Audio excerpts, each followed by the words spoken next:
process of respiration for speech builds on everything else we've learned about respiration, but speech adds a couple of complexities. One, while you're speaking, you do have to make sure you do regular respiration enough so that you can have enough oxygen for life. Second, during speech breathing, you have to maintain expiratory airflow for everything that you want to say. And furthermore, you have to manage the pressure to be exactly what you need for your speech. There's a minimum amount of pressure that's required to make phonation happen, for example, and we'll talk about phonation in the next unit in detail. In addition, people may speak louder. They may have different types of voice qualities that are either more pressed or breathy. You change your pitch due to intonation. You change your pitch and loudness due to stress.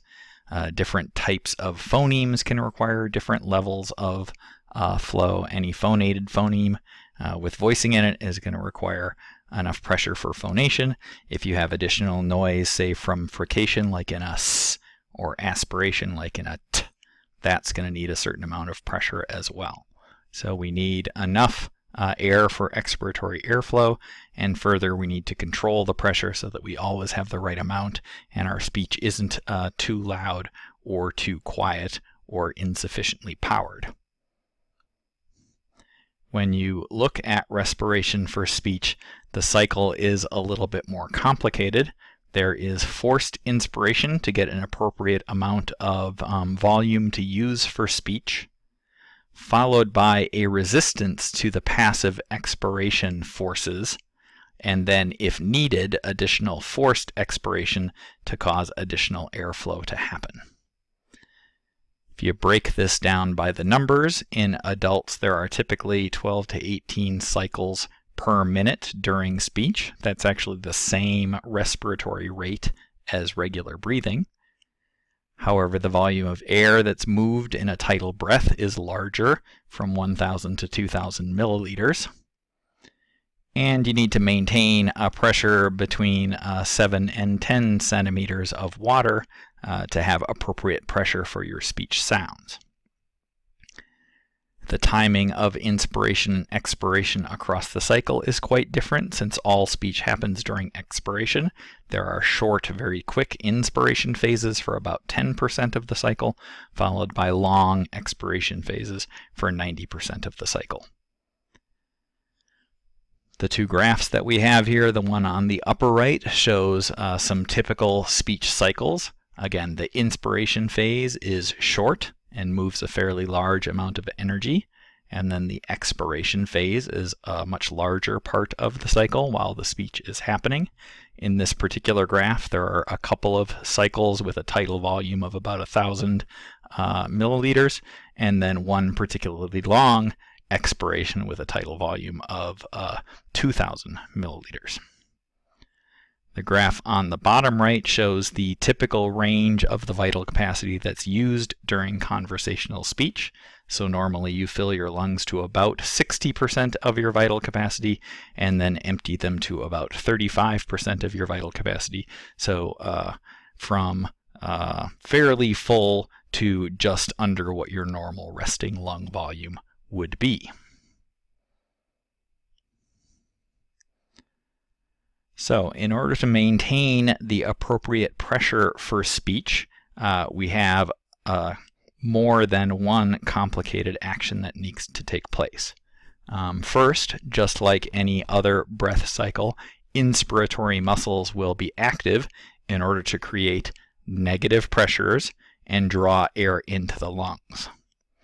But if we look at this graph here where we have the pressures generated by passive forces, once you have a vital capacity that's above about 45 to 50%, the pressure that's generated by passive forces is going to be greater than the pressure that you need for speech. If you go to the extreme and go to a vital capacity near 100%, you have a pressure generated by relaxation forces that's 40 centimeters of H2O. Typically for speech, you want between 7 and 10 centimeters of H2O amount of pressure to generate the right volume for the speech sounds that you're going to produce. So if all you were to do were to use inspiratory muscles to inhale and fill up the lungs and then relax, you would have too much pressure. In particular, too much expiratory pressure or too much positive pressure. In order to balance that excess positive pressure out, you need to use muscles to generate a negative pressure. Well, the muscles that generate negative pressures are your inspiratory muscles. So what happens is you do inspiration to bring air in, and then the inspiratory muscles don't just relax and let go. Instead, they gradually relax in order to keep the amount of positive pressure of air flowing out to be the right amount for speech. Now, at some point, your percent of vital capacity will be such that the air in the lungs won't generate enough pressure anymore. So right around 45 to 50% vital capacity, we would have relaxation forces generating a pressure of around 5, which is the minimum, or something that's a little bit below the 7 to 10 that we want. Once we get below that 45 to 50% vital capacity, the muscles of expiration are going to have to start contracting in order to increase positive pressure. The pressure that's generated by the relaxation forces is going to be too little once we get below 45 to 50% vital capacity, so we need additional positive pressure. The way we generate positive pressure is with muscles of expiration. So as the lungs get emptier, the muscles of expiration will have to work harder and harder to keep the appropriate airflow going for speech. So again, the cycle of respiration for speech is going to be inspiration to fill up the lungs, then checking action by the inspiratory muscles not letting go completely to maintain the right pressure for airflow. Eventually, as the lungs empty and the relaxation forces become weak, expiratory muscles have to kick in to generate additional positive pressure to keep the speech going.